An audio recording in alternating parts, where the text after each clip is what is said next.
Israel, America आणि Iran यांच्यातील संघर्ष आता केवळ युद्धापुरता मर्यादित राहिला नसून तो थेट तुमच्या स्वयंपाकघरापर्यंत आणि खिशापर्यंत पोहोचण्याची शक्यता आहे.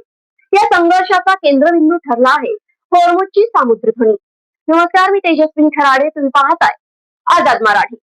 इराण आणि इस्रायल मधील युद्धानं आता भीषण वळण घेतलं आहे. या संघर्षाचे पडसाद जागतिक इंधन पुरवठ्यावर उमटण्याची शक्यता निर्माण झाली आहे. इराणने आपला हुकुमाचा एक्का खेळला आहे. इराणने होर्मुझ सामुद्रधुनी बाबत एक मोठा निर्णय घेतला आहे. इराणने या मार्गावरून केवळ चीनी जहाजांना वाहतुकीची परवानगी दिली आहे. इतर देशांची जहाजं जर या मार्गातून गेली तर त्यांच्यावर थेट हल्ला केला जाईल अशी धमकी इराणने दिली आहे.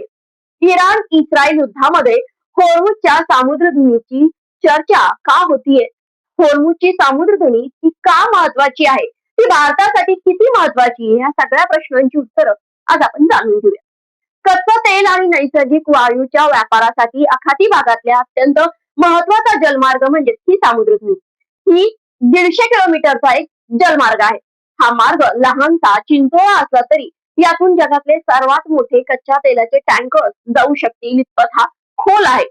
मध्य पूर्व अर्थात पश्चिम आशिया मधले बहुतेक तेल आणि गॅस उत्पादक त्यांचे ग्राहक यात सामुद्रधुनीचा वापर करतात. जगातील दैनंदिन तेलाच्या व्यापाराच्या सुमारे 20% तेल हे होर्मुझच्या सामुद्रधुनीतून जाते. इराणने केवळ चीनच्या जहाजांना सुरक्षित प्रवासाची हमी दिली आहे. भारतासाठी हा चिंतेचा विषय आहे, कारण आपली ऊर्जा सुरक्षा या सागरी मार्गावर अवलंबून आहे. जर ही वाहतूक ठप्प झाली तर भारतात इंधनाचा तुटवडा निर्माण होऊ शकतो. कच्च्या तेलाचे भाव वाढले तर अगदी भारतासारख्या देशातही इंधनाचे दर गगनाला भिडतील. यामुळे माल वाहतूक महाग होईल आणि पर्यायानं भाजीपाल्यापासून जीवनावश्यक वस्तूपर्यंत सर्वच गोष्टी महाग होतील.